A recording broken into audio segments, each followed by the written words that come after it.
हम चुपचाप करके बैठे, हमने चूड़ियां थोड़ी पहनी हैं। पाकिस्तान कुछ भी कर ले और हम हाथ पे हाथ धर के बैठ जाएंगे और देखेंगे क्या करेगा अगला स्टेप पाकिस्तान। हमें दिखाना है हम पाकिस्तान से बड़ी कंट्री हैं, हमारे पास ज्यादा फौज है, हमारे पास ज्यादा ताकत है। जो चाहते हैं हिंदुस्तान में किसी भी मुस्लिम को हाथ ना लगाए कोई, शांति से रहें, लेकिन पाकिस्तान को छठी का दूध याद दिलाना है।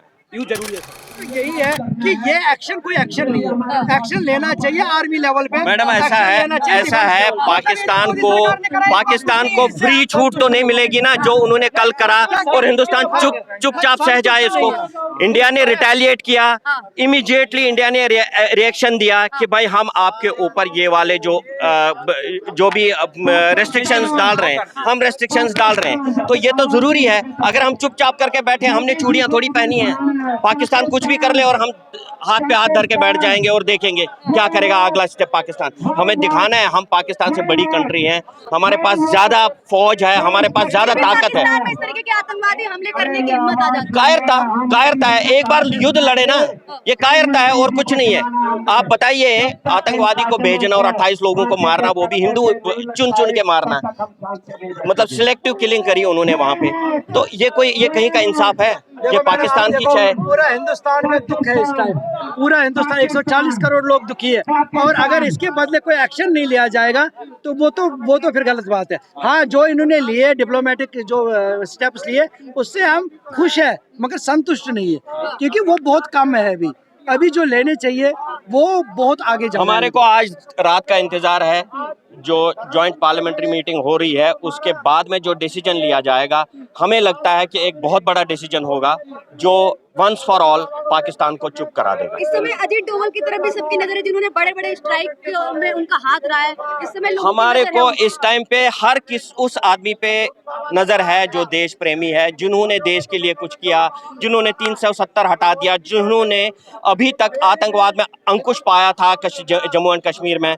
हमारी नजर उन सब आदमियों के ऊपर है, और सबसे बड़ी नजर हमारी और उम्मीदें और हमारे को आशा है कि हमारे माननीय मोदी जी इसका कुछ निर्णय आज कर लेंगे, आज के आज हो जाए। सर, ऐसा नहीं लगता कि जो हमारा इसी चीज का डर है कि कहीं वहां के लोकल मुसलमान उलट ना हो जाएं और पाकिस्तान का गुणगान छोड़ दें, इसीलिए ये किया गया, और कोई इसका रीजन नहीं है। सर, कुछ हमारी जनता है सर भड़के हुए धर्म के नाम पे, सर कुछ देना तो होगा मैसेज, ताकि ऐसा ना करे, सरकार के पास धैर्य रखें। नहीं, उसमें देखिए, हम हिंदू जो हैं, अहिंसा हमारे रग रग में बना, ठीक है।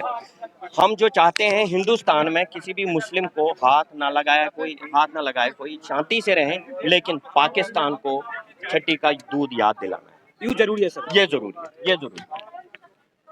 पाकिस्तान को नक्शे से मिटाना ज़रूरी है। आज की डेट में जितने भी कड़े फैसले मोदी सरकार ने ले लिए हैं वो सराहनीय है, और पूरा देश उसके साथ है। पूरा हिंदू जागृत हुआ है, सभी को इकट्ठा होना ज़रूरी है आज की डेट में, ताकि पाकिस्तान का नामो निशान इस धरती से मिट जाए। जब तक पाकिस्तान वर्ल्ड के मैप में है तब तक कश्मीर में शांति नहीं आएगी, क्योंकि वो हमेशा आज या कल में कभी न कभी इन्फिल्ट्रेशन करता रहेगा। हमें पाक ऑक्युपाइड कश्मीर जो है वो भी छीनना है, और पाकिस्तान को नक्शे से, वर्ल्ड मैप से हटाना पड़ेगा, तभी इसका सोल्यूशन मिल सकता है। नहीं तो ये जो पीओके वो इंडिया का पार्ट है, अननेसेसरी एलओसी बना दी गई है, उस एलओसी को हटा दो, एक बमबारी करो, एलओसी को हटाओ, पीओके को अपने अंदर ले आओ, जो पाकिस्तान ने कब्जा कर रखा है उसको अपने अंदर ले आओ, देखो कितनी चेंजेस आ जाएंगे। पाकिस्तान कहीं मुंह दिखाने के लायक नहीं रहेगा। पीओके को नक्शे से बिल्कुल खत्म कर दो, उसको भारत में ले आओ, वो सबसे बड़ी बात है, वो सबसे बड़ा काम करना पड़ेगा। उसके बगैर कोई चारा ही नहीं है। ये हमेशा होता रहेगा, ये युद्ध होते रहेंगे, ये आतंकवादी अटैक्स होते रहेंगे, लेकिन जब तक कोई निर्णायक फैसला और निर्णायक एक्शन इंडियन गवर्नमेंट नहीं लेगी तब तक ऐसा ही चलता रहेगा। हमारी फेलियर मानी जाएगी सर। फेलियर मानी जाएगी जब तक, अगर इसमें सक्सेस नहीं हुआ तो हम भुक्तभोगी। हम 35 साल से अपने घरों से बाहर हैं। सर, आप भी कश्मीर से हैं? हाँ, कश्मीरी पंडित सर, आप भी कश्मीर से? तो हमारे घर नहीं है। हमारे घर जो थे वहाँ पे ऐसे सड़क की तरह बना हुआ है, रोड बना हुआ है वहाँ पे। तो यार एक चीज तो देखें, कोई अभी तक हमारी सुन किसी ने नहीं ली, लेकिन अब तो जाग जाओ यार। अब पूरे हिंदुस्तान के 28 लोगों की मृत्यु हो गई, वो भी हिंदुओं की मृत्यु हो गई, चुन चुन के हिंदुओं को मारा गया। अब तो जाग जाए कोई। और बहुत उम्मीद है हमारे को माननीय अपने प्रधानमंत्री मोदी जी से कि आज शाम तक कुछ न कुछ डिसीजन आता है।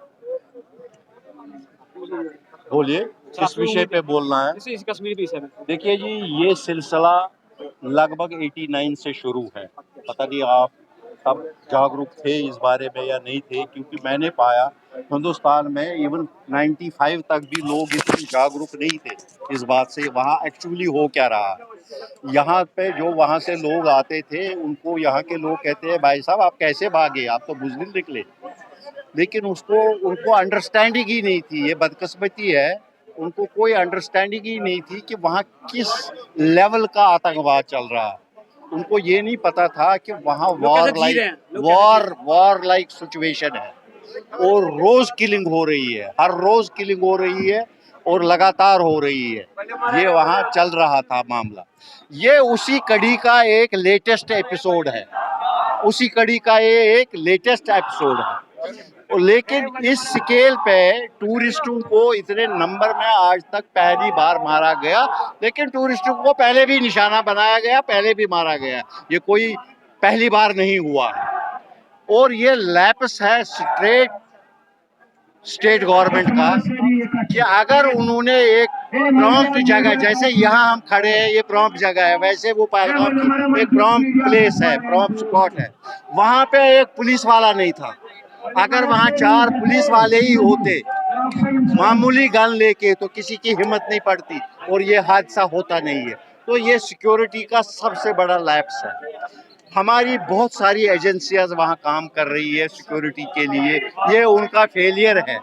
मगर वहाँ टेरेन इतना मुश्किल है, हालात इतने मुश्किल है कि वहाँ ये लैप्स हो भी सकते हैं।